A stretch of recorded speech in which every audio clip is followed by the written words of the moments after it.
जला अस्थियां बारी बारी, चिटकाई जिनमें चिंगारी, जो चढ़ गए पुण्य वेदी पर, लिए बिना गर्दन का मोल, कलम आज उनकी जय बोल।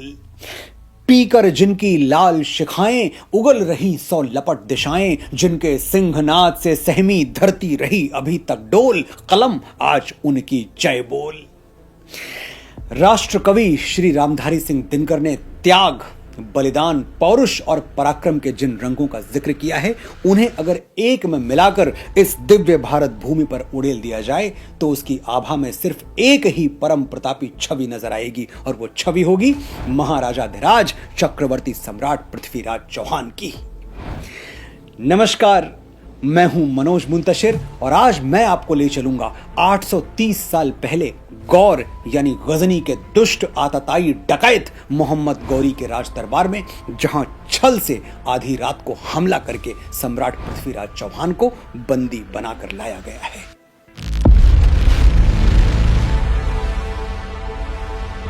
वर्ष 1192, स्थान गौर यानी वर्तमान अफगानिस्तान का गजनी। ये वही गजनी है जहां से महमूद गजनी नाम का लुटेरा तब से 166 वर्ष पहले भारत आया था और उसने छल से हमारे आराध्य बाबा सोमनाथ का भव्य मंदिर लूट लिया था, तहस नहस कर दिया था, और उस मंदिर की सुरक्षा करने वाले पुजारियों, सैनिकों, राजाओं और शिव भक्तों की लाशें समुद्र के किनारे बिछा दी थी। ये रक्त रंजित इतिहास फिर कभी बताऊंगा। आज तो मैं आपको गौरी के उस दरबार में ले जाऊंगा जहां हथकड़ियों और बेड़ियों में जकड़कर हमारे सम्राट पृथ्वीराज चौहान को पेश किया गया है। ऊंचे तख्त पर बैठे नीची सोच वाले गौरी ने सम्राट से वही कहा जो औरंगजेब ने गुरु तेग बहादुर साहिब से कहा था और घाटी में जिहादियों ने कश्मीरी पंडितों से कहा था, कन्वर्ट और डाई। इस्लाम कबूल कर लोगे तो हम तुम्हें आजाद कर देंगे और तुम्हारे राज्य का कुछ हिस्सा भी तुम्हें वापस कर देंगे, वरना अंजाम तुम जानते हो। सम्राट पृथ्वीराज राजपूती गौरव के साथ बोले, मोहम्मद गौरी, जो तलवार के डर से धर्म छोड़ देते हैं वो कोई और होंगे, क्षत्रिय नहीं। और तुम मुझे आंखें दिखा रहा है? भूल गया कि 1 या 2 बार नहीं 17 बार मैंने तुझे जीवन दान दिया। भूल गया वो गिड़गिड़ाना, वो दया की भीख मांगना? तेरी मिमियाती हुई आवाज मेरे दिल्ली दरबार में अब तक गूंज रही है। क्षमा शेरों का काम है, इसलिए मैंने तुझे बार बार क्षमा किया। हम राजपूत हैं गौरी, हमने शत्रु के साथ भी कभी घात नहीं किया, कभी पीछे से वार नहीं किया, सूर्यास्त के बाद आक्रमण नहीं किया।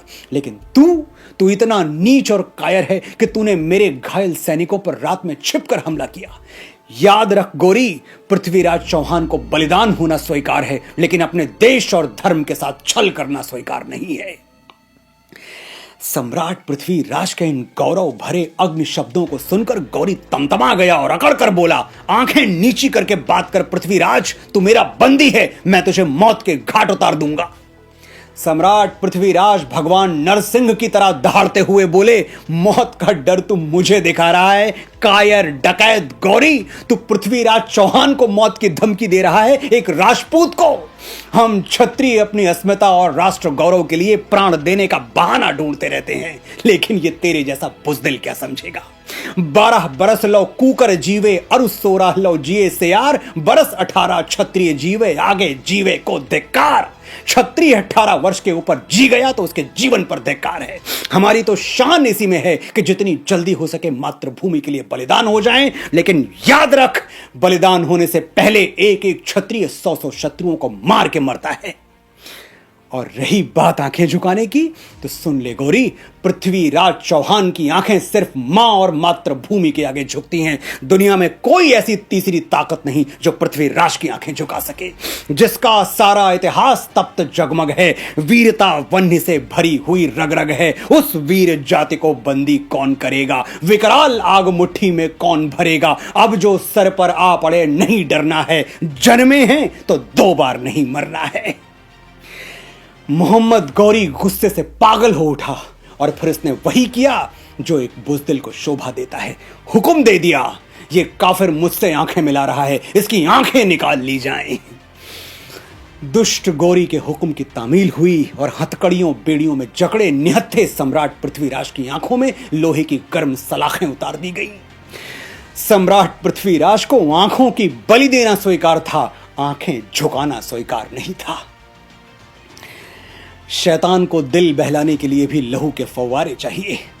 मोहम्मद गोरी ने एक बार अपने मनोरंजन के लिए सम्राट पृथ्वीराज को भूखे शेर के बाड़े में डलवा दिया, लेकिन जब शेर पृथ्वीराज पर झपटा तो देखने वाले हंसे नहीं, सबकी आंखें फटी की फटी रह गईं। ये कैसे हो सकता है? सबका यही सवाल था, क्योंकि महाराज भरत के वंशज नेत्रहीन और निहत्थे नरसिंह सम्राट पृथ्वीराज चौहान शेर के जबड़े को फाड़कर उसे मौत की नींद सुला चुके थे। यह सिद्ध हो चुका था कि असली शेर कौन था। जहां पालते लोग लहू में हाला हल की धार, क्या चिंता यदि वहां हाथ में नहीं हुई तलवार।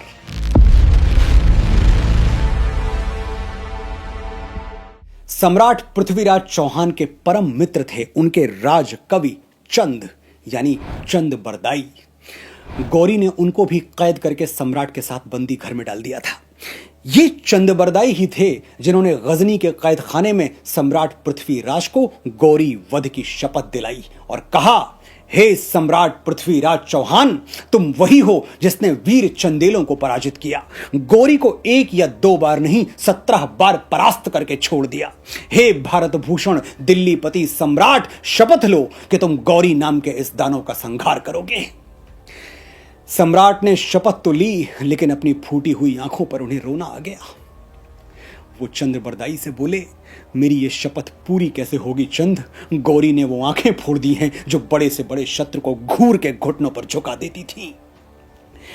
चंद्र ने सम्राट पृथ्वीराज को सांत्वना दी और राजपूती गौरव का गान करते हुए कहा, सम्राट अपने मित्र पर भरोसा रखो, तुम्हारी शपथ अवश्य पूरी होगी। मनु नहीं, मनुपुत्र है ये सामने, जिसकी कल्पना की जीभ में भी धार होती है। बाण ही होते विचारों के नहीं, केवल स्वप्न के भी हाथ में तलवार होती है। और फिर मातृभूमि के लिए लड़ने मरने और मारने का वो शुभ दिन आ गया जिसके लिए राजपूत एक एक सांस गिन के प्रतीक्षा करता है।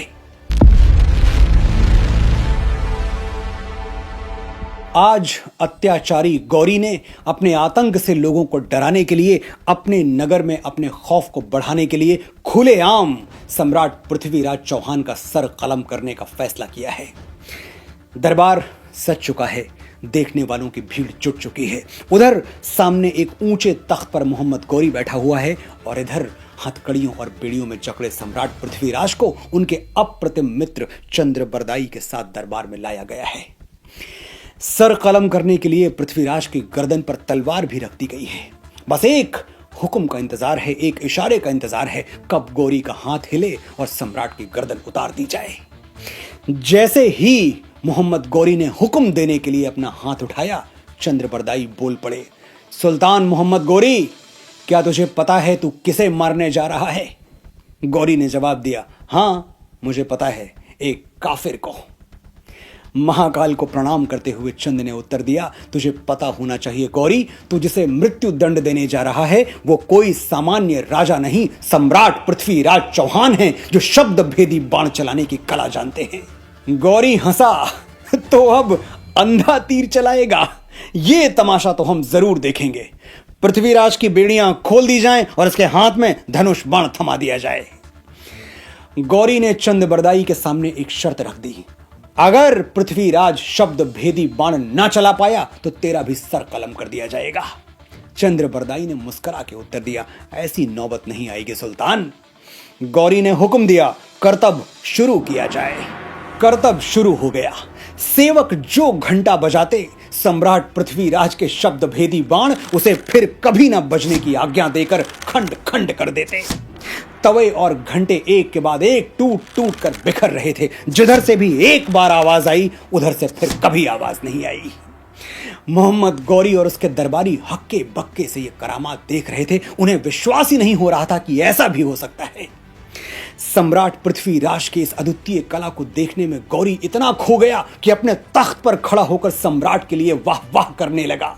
ऐ शहीदे मुल्क व मिल्लत, मैं तेरे ऊपर निसार, अब तेरी हिम्मत का चर्चा गैर की महफिल में है। दुश्मन वाह वाह कर रहा है। यह वही क्षण था जिसका इंतजार महीनों से सम्राट पृथ्वीराज और चंद्र बरदाई कैद खाने की दीवारों के बीच कर रहे थे। सम्राट पृथ्वीराज गौरी की आवाज से उसकी दूरी का अनुमान लगा ही रहे थे। कि चंद्रबरदाई ने एक दोहा पढ़ा, 4 बांस 24 गज अंगुल अष्ट प्रमाण, ताऊ पर सुल्तान है मत चूके चौहान। सम्राट पृथ्वीराज ने पूरी ज्योमेट्री एक क्षण में समझ ली। मन ही मन रणचंडी को प्रणाम करके बाण छोड़ दिया और वो बाण गोरी की छाती को भेदता हुआ चीरता हुआ निकल गया। देखने वाले स्तब्ध रह गए, समझ ही नहीं पाई कि हुआ क्या। जब होश ठिकाने आया, गौरी को मरा हुआ देखा तो उसके सहचर सम्राट पृथ्वीराज और चंद्रबरदाई को मारने दौड़ पड़े। लेकिन भारत मां के इन यशस्वी पुत्रों को किसी डकैत के हाथों मरना स्वीकार नहीं था। चंद्रबरदाई और सम्राट पृथ्वीराज ने एक दूसरे की छातियों में कटार घोंप दी। दोनों भारत माता की गोद में सर रख के सदा सदा के लिए सो गए। अफगानिस्तान में आज भी सम्राट पृथ्वीराज चौहान की समाधि उनके अनन्य पौरुष और राष्ट्र धर्म के प्रति उनके समर्पण की याद दिलाती है। आपने बड़े धैर्य और बड़े ध्यान से सुना, आपका आभार।